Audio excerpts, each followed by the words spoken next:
আসসালামু আলাইকুম ভিউয়ার্স, নতুন আরেকটি ভিডিওতে আপনাদের স্বাগত জানাই। আজকে দেখাবো কিভাবে পুরাতন একটি ব্যাগকে আমি নতুনের মতো করে নিলাম। এই ব্যাগটা আমি অনেক দিন যাবত ব্যবহার করেছি। এখন চিন্তা করলাম এটার ভিতরে এমন কোনো ডিজাইন করি যাতে দেখতে সুন্দর লাগে এবং কিছুটা নতুনত্ব হয়। তার জন্যই আমি শুরু করে দিলাম হ্যান্ড পেইন্টিং করা। আর আমি হ্যান্ড পেইন্টিং কিন্তু কোথাও শিখিনি, জাস্ট ইউটিউবে ভিডিও দেখে দেখেই নিজের মতো করে চেষ্টা করি।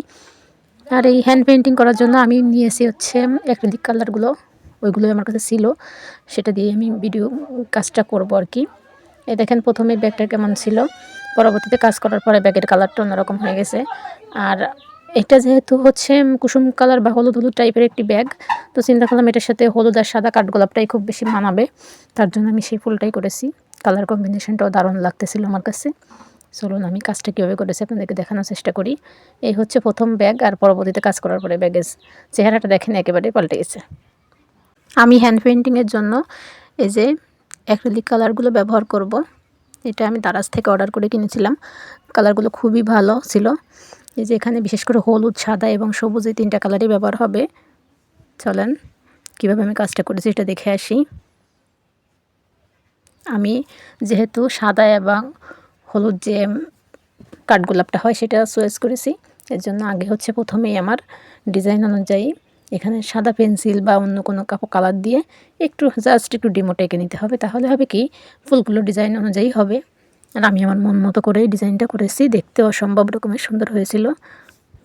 তার প্রথমে যেহেতু আমি ডিজাইনটা এঁকে নিয়েছি, এরপরে আমি বেস কালার দিয়ে দিয়েছি, ফুলগুলো সাদা কালার এবং সবুজ কালার দিয়ে পাতাগুলো দিছি। সবুজ কালার করার পরে যেহেতু সবুজটা আরও একটু হালকা কালার উপরে আবার দিচ্ছি, ওটা একটু শুকিয়ে নিয়েই কিন্তু পরের লেয়ারটা আমি দিয়েছি, যাতে কিছুটা রিয়েলিস্টিক ভাব আসে। এই জন্য দেখেন হালকা করে একটা কালার দিচ্ছি, জলপাই টাইপের কালার। প্রথমে আমি গাঢ় সবুজ দিয়েছিলাম, আর তারপরে হালকা কালারের জলপাই যে কালারটা সেটাও দিচ্ছি। এর পরবর্তীতে যে শেডটা দিব তখন সেটা খুব ভালো মতো ফুটে উঠবে, এই জন্য আর কি। যেহেতু ব্যাগে করা কাপড় দিলে তো খুব তাড়াতাড়ি শুকিয়ে যায়, কিন্তু ব্যাগে একটু শুকাতে দেরি হয়। এই দেখেন আমি পাতার যে লেয়ারগুলো সেগুলো কিন্তু দিয়ে নিয়েছি। এখন কাঠগোলাপের যে প্রথম লেয়ারটা সাদা আমি দিয়ে নিচ্ছি। এখন মাঝখানে কিন্তু দেখবেন একদম ফুলের যে কড়ির মাঝামাঝি কিন্তু কিছুটা অরেঞ্জ টাইপের কালার থাকে। এজন্য আমার মনে হলো যে যদি কিছুটা অরেঞ্জ কালার দিয়ে তারপরে ইয়েলো কালারটা দিই, তাহলে হয়তো শেডটা খুব ভালো আসবে। তার জন্য দেখেন আমি ফুলের গোড়ার দিকে কিন্তু অরেঞ্জ কালারটা দিয়ে নিচ্ছি এবং পরবর্তীতে হলুদ কালার দিয়ে লেয়ার দিব। তাহলে দুইটা মিলিয়ে একটা সুন্দর শেড হয়ে যাচ্ছে। এবং এই এক্সপেরিমেন্টটাও খুব দারুণ ছিল, খুব সুন্দর মতো হচ্ছিল আর কি। দেখেন লেয়ারটা কত সুন্দরভাবে একদম রিয়েলিস্টিক মনে হচ্ছিল ফুলটা, তাই না? আমার কাছে যেহেতু প্রথমবার করেছি, কিন্তু অসম্ভব রকমের সুন্দর হয়েছে।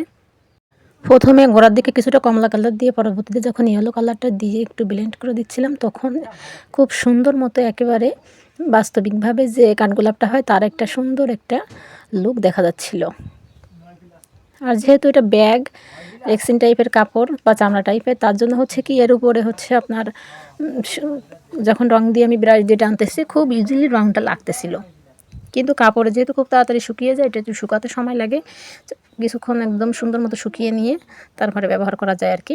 দেখেন আমি দেখানোর চেষ্টা করতেছি। আমি খুব বেশি দক্ষ না হ্যান্ড পেইন্টিংয়ে, বাট আমার এই ক্রিয়েটিভ কাজগুলো আমার খুব ভালো লাগে। আমার অবসর সময় আমি এগুলো করে থাকি, তাই চিন্তা করলাম আপনাদের সাথে শেয়ার করি। এই যে দেখেন আমার ব্যাগের লুক। এখন পরবর্তীতে যখন আমি কাজ করতেছিলাম, ধরে আর কাজ করতে পারতেছিলাম না, তার জন্য ভাবলাম এখানে রেখে রেখে কাজ করি। এখন ফুলের কলিগুলো দিয়ে নিচ্ছি।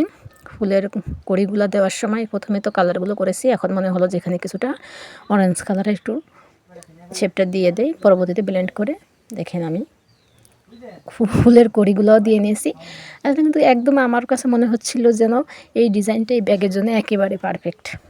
যেহেতু হলুদ কালারের একটি ব্যাগ বা কুসুম কালারের, এর সাথে কিন্তু এই কাঠগোলাপ, সাদা হলুদ কাঠগোলাপটা এত সুন্দরভাবে মানিয়েছে কি বলবো। আমার কাছে অসম্ভব ভালো লেগেছে আমার এই কাজটি। এবং আমি সর্বপ্রথমবারই হ্যান্ড পেইন্টিং করে নিজের কাজ দেখে মুগ্ধ হয়ে গেছি। আপনাদের কাছে কেমন লাগলো অবশ্যই কমেন্টস করে জানাবেন। আর যদি ভালো লেগে থাকে অবশ্যই লাইক, কমেন্ট, শেয়ার করে পাশে থাকবেন। ধন্যবাদ সবাইকে। আল্লাহ হাফেজ।